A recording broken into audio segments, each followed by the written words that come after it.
Welcome to Camtasia Studio 7. If you're new to Camtasia Studio and you want to get started quickly, you're in the right place.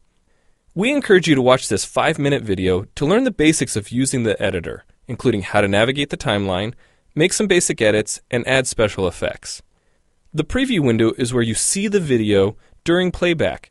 The playback controls are located under the preview window. In fact, the video you're watching in the preview window is a sample project playing directly from the timeline you see below. After you watch this video, we hope you take some time to practice what you've learned using the content on the timeline. So let's start with the timeline. This is where you assemble and edit your videos. At the top of the timeline, tick marks represent time in terms of minutes and seconds. When building a video, you'll work in a horizontal manner, beginning from the left and moving sequentially through time towards the right. To make precise cuts and selection, use the zoom slider to magnify the view of the timeline. And when adding elements to your video, such as a call-out or audio clips, these are placed on different tracks. Tracks are created automatically, when you need them, when elements are added to the timeline. So depending on your video, you may be working with several tracks at one time. To change the position of an element on the timeline, just drag it. To change the length of an element, drag the edges in either direction. An important part of the timeline is the playhead. The playhead moves the timeline and indicates the current frame displayed in the preview window. To view your video, click play in the preview window. Notice how the video and the timeline's playhead stay in sync? Click anywhere on the timeline and the playhead moves to that point. The green section of the playhead is called the in point. Click and drag the in point to make the beginning of a selection. The red section of the playhead is called the out point. Just click and drag the out point to make the end of a selection. To bring the sections of the playhead back together, double-click the gray playhead. To split a video clip, position the playhead at the desired location and click the split button. And if you want to remove a portion of your video, make a selection with the in and out points, then click the cut button.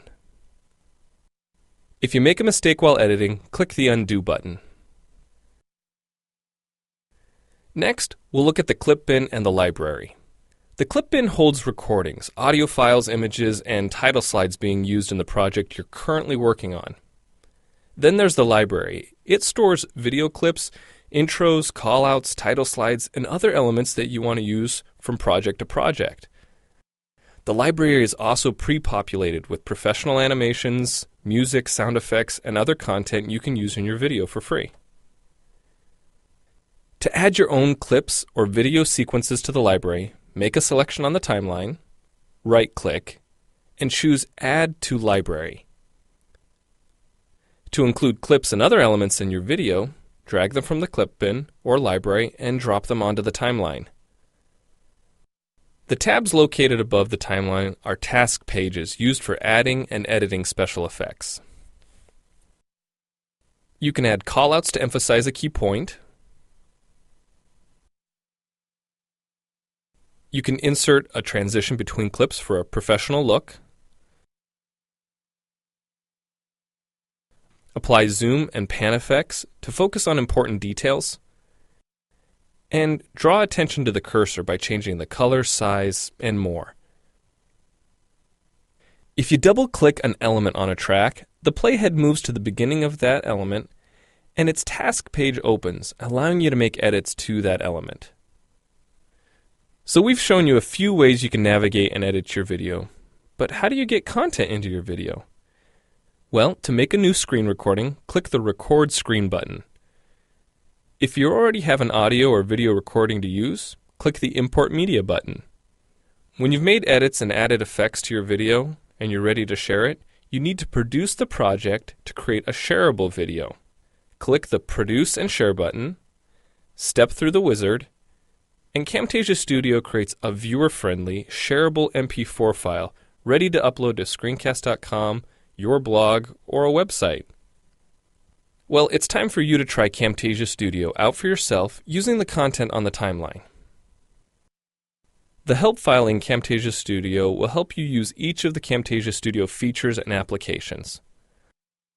The Learning Center on TechSmith.com has in-depth video tutorials and other sample projects to download and practice with.